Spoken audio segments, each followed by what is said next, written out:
олон түвшиндээ хэрэгжүүлэх гээд байгаа. Хэрэгжүүлээд яваад байна гэж үзээд байгаа. Хөтөлбөрийн хуулийн 144-ийн 2 буюу хөгжлийн бэрхшээлтэй хүн ажилуулаагүй нөхөн төлбөр ерөөсөө 3,600 сая. Энэ бол хангалтгүй байна гэж үзэж байгаа. Хөтөлбөрийн насны хөгжлийн бэрхшээлтэй иргэдийн 18 орчим хувь нь ажлын байраар хангагдсан байдаг.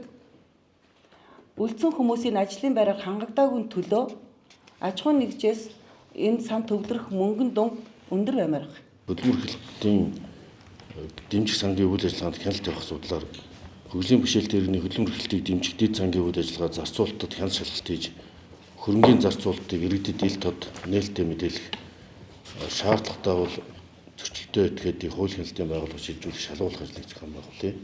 Энэ аль бол тэгш хүртээмжтэй байх ёстой, ил тод байх ёстой.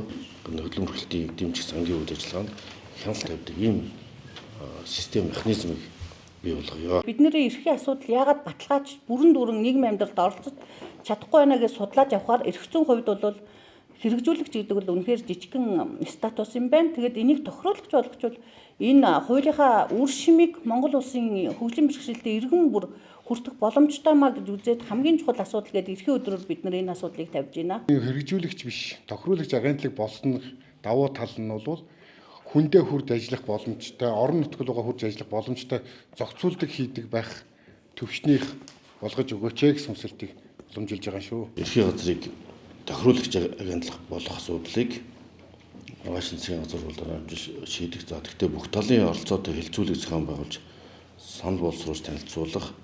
За хөгжлийн бэрхшээлтэй хүний эрхийн тухай хуулийн шинжилсэн найруулгын төслийг энэ номын чуулганд яалтаа өргөх зэрэг асуудлууд шийдэх.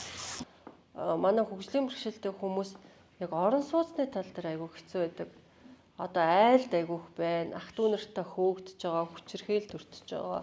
Настай ээжтэйгээ амьдардаг хөгжлийн бэрхшээлтэй эмэгтэйчүүд маань одоо ах дүү нар ингээ хөөдөг, туудаг. Тийм юмнууд бол айгүйх байна. Энэ 26 оны 1 сараас эхлэн ер нь хувийн туслах үйлчилгээний цалинг ер нь олсон болон орон нутгийн төсөвт суулгаж өгөөч гэж гуйх гэж байна. За энийг ер нь 21 аймагтаа нэгээс 2 хүнийг ядаж ингээ цалингийн суулгаад өгчвөл хүнд хэлбэрийн хөгжлийн бэрхшээлтэй иргэд маань нийгэмд оролцох, ажил хөдөлмөр эрхлэх болон нийгмийн бусад үйлчлэгээнд оролцоход бас эвлүү даваа талтай болов уу гэж бодож байна. Хөгжлийн бэрхшээлтэй иргэдийн эдлэх ёстой эрх бүхэн байгаа. Орон сууцны асуудал, нөгөө бие даан амьдрах эрх, боловсролын асуудал, боловсрол тэгш хамруулах, ажил хөдөлмөр эрхлэх гэдэг бүх эрхүүд нь тусгагдсан байна. Тэгэхээр энэ эрхүүдийг бүгдийг хуулийнхын заалт бүрээр нь хэрэгжүүлдэг хяналтын механизмтай байгаа ч хөдөө орон нутгаар бол хөгжлийн бэрхшээлтэй иргэд ажлын байр бол хангалт муу. Тийм учраас би хөдөө орон нутгаас бас тодорхой хэмжээгээр өөрийнхөө нутгаас ч юм ингээд хүн авчирч ажилуулъя гэхээр орон сууцны асуудал бас гарч ирдэг байхгүй.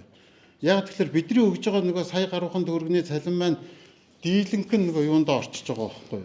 Нөгөө түрээстэй. Тодорхой чигийг үүрэг болгоноор та бүхэнд хариу өгөөрэй. Мөхцөл дарга Бакир сайд 2. За ер нь бол 21 мянган хүн ажлын байраар хангагдах тооцоотой бай. Тэр хуулийн давуу. Тэгтэл одоо дөнгөж та бүхний сая 18.1% нь 107.9 мянган хөгжлийн бэрхшээлтэй иргэд байгаагийн 86.4% нь хөдөлмөрийн насных ба. За тэр дотор 18.1% нь хөдөлмөр хэлжээний бол харьцангуй бага тоо. Тэгэхээр энийг ахиулах тоог аймгийн нийслэлийн засаг даргалтай байгуулах гэрээн дээр бид тусгаж шаардлага тавья.